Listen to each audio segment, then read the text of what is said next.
அந்த உயிர் போகலை அவருக்கு. அவர் நினச்சாதான் அவருக்கு மரணம். சக்கரம் உங்கள் கையில் தானே இருக்குது, அதை அங்கேருந்தே அடிச்சிங்கன்னா அவர் போகிறாரு. கிருஷ்ணர் 18 நாள் போரில் ஆயுதத்தையே எடுக்கலை. ஏன்னா அவர் அப்படி சத்தியம் பண்ணிட்டார், நான் ஆயுதம் ஏந்த மாட்டேன், தேரோட்டம் மட்டும்தான் செய்வேன் அப்படின்னு தான் சத்தியம் பண்ணியிருக்கார். ஆனால் 18வது நாள் போர் முடிய போகுது. அப்போது பீஷ்மர் அவரை, கிருஷ்ணா நீ ஆயுதம் ஏந்தலை, நான் இன்னைக்கு அக்னி பிரவேசம் பண்ணுவேன் அப்படின்ற மாதிரி அவருக்கு பெரிய சோதனை. அவரை கிருஷ்ணருக்கு கோபம் வந்துடுது. கோபம் வந்த உடனே அப்படியே ஒரு வீராவேசமாக இதை எடுக்கிறார். சக்கரத்தை எடுத்து, தேர்காலிலேருந்து சக்கரத்தை எடுத்துக்கிட்டு ஓடுறார். அப்படியே பீஷ்மரை தாக்க ஓடுறப்ப எல்லாரும் கிருஷ்ணரை பிடிச்சிடுறாங்க. அர்ஜுனன் எல்லாம் சேர்த்து பிடிச்சிடுறாங்க.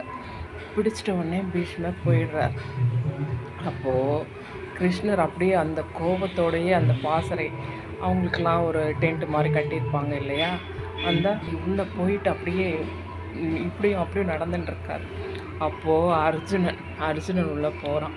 அர்ஜுனன் உள்ளே போயிட்டு, ஏன் கிருஷ்ணா, ஏன் இப்படி நடிக்கிறீங்கன்ற மாதிரி கேட்குறான். அப்போது கிருஷ்ணர் சொல்கிறார், யார் நடிக்கிறா, எதுக்காக நடிக்கணும்னா, சும்மா இரு அர்ஜுனா, என் கோபத்தை கலராத அப்படின்னு சொல்லிட்டு அர்ஜுனன் கிட்ட கிருஷ்ணர் கேட்குறார். அப்போது அர்ஜுனன் சொல்கிறான், ஏன் கிருஷ்ணா, என்கிட்ட கூட ஏன் இந்த மாதிரி நாடகம் ஆடுறீங்க, விடுங்க, போச்சு இல்லை அதோடு விடுங்கன்னு. இல்லை, என் கோபம் தனியில், எனக்கு அப்படி ஒரு கோபம் இருக்குது அப்படின்னு சொல்லிட்டு கிருஷ்ணர் சொல்கிறார். அப்போது அர்ஜுனன் சொல்கிறான், தெரியும் கிருஷ்ணா, உங்கள் லீலைகளை பற்றி எனக்கு தெரியும், ஏன்னா கிருஷ்ணரோட லீலை அது. அப்போது அர்ஜுனன் சொல்கிறான், எனக்கு தெரியும் உங்கள் லீலை அப்படின்ன உடனே அவருக்கு, என்ன தெரியும் உனக்கு அப்படின்னு கேட்குறார். ஆமாம், சக்கரத்தை தூக்குனீங்கள்ல, சக்கரம் உங்கள் கையில் தானே இருக்குது, அதை அங்கேருந்தே அடிச்சிங்கன்னா அவர் போகிறாரு. நீங்கள் எதுக்கு தூக்கிட்டு ஓடுனீங்க, பாயிண்ட்டாக பிடிச்சிட்டான் அர்ஜுனன். உடனே அப்போ தான் கிருஷ்ணர் அடங்கி அப்படியே சாஸ்வதமாகி சொல்கிறார், ஏன் அர்ஜுனா அப்படி சொல்கிற அப்படின்னு கேட்குறார். அப்போது அர்ஜுனன் சொல்கிறான், ஆமாம் கிருஷ்ணா, உன் லீலைக்கு அளவே கிடையாது, நீ உன்னோட சத்தியம் செஞ்சு கொடுத்துருக்கீங்க, நான் ஆயுதத்தை தூக்க மாட்டேன்னு, அப்புறம் ஏன் ஆயுதத்தை தூக்குனீங்க, உங்கள் சத்தியம் பொய்யாயிடாதா அப்படின்ட்டு அர்ஜுனன் கேட்குறான். அப்போது கிருஷ்ணர் சொல்கிறாரு, நான் சத்தியம் செஞ்சேன்தான், இல்லைன்னு சொல்லலை, ஆனால் அவன் என்னோட பக்தன். அப்போது என்னோட பக்தன் பொய்க்கக்கூடாது, பாகவதம் பொய்க்கலாம், பக்தனோட அந்த பக்தி பொய்யாயிடக்கூடாது அப்படின்ற மாதிரி கிருஷ்ணர் சொல்கிறார். அப்போ தான் அர்ஜுனனுக்கு புரியுது, ஆமாம் கிருஷ்ணா, நீங்கள் ஏன் அப்போது அதை தூக்குனீங்க, சக்கரத்தை ஏன் தூக்குனீங்கன்னு. ஆமாம், நான் தூக்கலைன்னா அவர் என்ன சொல்கிறாரு, நீ ஆயுதத்தை தூக்கலை, ஆயுதத்தால் நீ ஆயுதத்தை எடுக்கலை, நான் இன்றைக்கி அக்னி பிரவேசம் பண்ணிடுவேன்னு சொல்கிறார். ஏன்னா பீஷ்மருக்கு அவர் நினச்சாதான் மரணம், அப்படி ஒரு வரம் அவங்க அம்மா கொடுக்குறாங்க.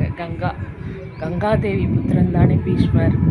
அப்படி ஒரு அவரோட ராஜ்யம் எதுவுமே எனக்கு சம்பந்தம் இல்லை, அவங்க அப்பாவுக்காக கொடுக்குறார். ஏன்னா நான் கல்யாணம் ஆகிட்டா என்னோட வாரிசுகள் இதுக்கு உரிமை கொண்டாடுவாங்க. எங்கள் அப்பாவோட அந்த இன்னொரு மனைவி கட்டிக்கிட்டாங்க இல்லையா, அந்த வாரிசுகளுக்கு தான் இந்த அரசுரிமை, எனக்கு வேண்டாம், நான் கல்யாணமே பண்ணிக்க மாட்டேன்னு பிரம்மச்சாரியாகவே இருந்துட்டார் பீஷ்மர். அது மாதிரி அவங்க அம்மா கொடுக்குறாங்க அவருக்கு அந்த வரம், கங்காதேவி, நீ நினச்சாதான் உனக்கு மரணம்னு. அந்த மாதிரி அவர் வரம் வாங்கியிருக்கார். அதனால் அவர் சொல்லிட்டார், அக்னி பிரவேசம் நான் பண்ணுவேன் இன்னைக்கு, நீ ஆயுதத்தை எடுக்கலைனா அப்படின்னு பீஷ்மர் சொல்லிட்டார். அதனால் அந்த கிருஷ்ணர் நான் எடுத்தேன், நான் பொய்க்கலாம், ஆனால் பக்தி பொய்க்கக்கூடாது, என் பக்தன் பொய்யாயிடக்கூடாது, அதனால் எடுத்தேன் அப்படின்னு கிருஷ்ணர் சொல்கிறார். பார்த்தீங்களா எவ்வளவு லீலைகள். கிருஷ்ணர் நடத்தாத லீலைகளே கிடையாது. அவரோட லீலைகள் தொடர்ந்துக்கிட்டே இருக்கும். இப்போ கூட நடந்துட்டு தான் இருக்கு. வரப்போகுது ஸ்ரீராமநவமி. ஸ்ரீராமநவமி அப்படி கொண்டாடுவாங்க. அது சாய்பாபாவுக்கு கூட கொண்டாடுவாங்க. சாய்பாபாவுக்கு அந்த நாள் தெரியாது, பிறந்த நாள் தெரியாது. அதனால் ஸ்ரீராம நவமியை ரொம்ப விசேஷமாக பாபா பக்தர்களும் கொண்டாடுவாங்க. ஷீரடி சாய்பாபா அந்த பாபா பக்தர்களும் கொண்டாடுவாங்க. பீஷ்மர் நினச்சிருக்கலாம், தெய்வத்து கையாலேயே கண்ணன் கையாலேயே கொல்லப்பட்டோம்னா நம்ம ஜென்மம் சாபல்யம் அடைஞ்சிடும் அப்படின்னு நினச்சிருக்கலாம் பீஷ்மர்.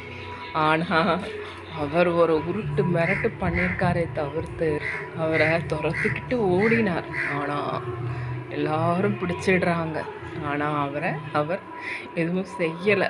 அது பீஷ்மருக்கும் தெரியும், இவருக்கும் தெரியும். ஆனால் அப்படி ஒரு லீலைகள் நடத்தி அன்னை நாள் போர் அவங்க முடிக்கிறாங்க. கடைசியில் அப்புறம் அம்பு படுக்கையில் படுக்கிறார் பீஷ்மர்.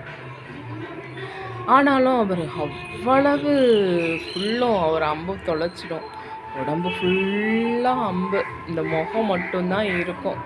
அம்பு படுக்கையில் தான் அவர் படுத்துகிட்டே இருப்பார். அந்த அம்பு மேலையெல்லாம் இருக்கும், கீழே அம்பு இருக்கும். அப்படியே அம்பு படுக்கையில் தான் படுத்துட்டு இருப்பார். அந்த போர் முடிகிற வரைக்கும் அந்த உயிர் போகலை அவருக்கு. அவர் நினச்சாதான் அவருக்கு மரணம்.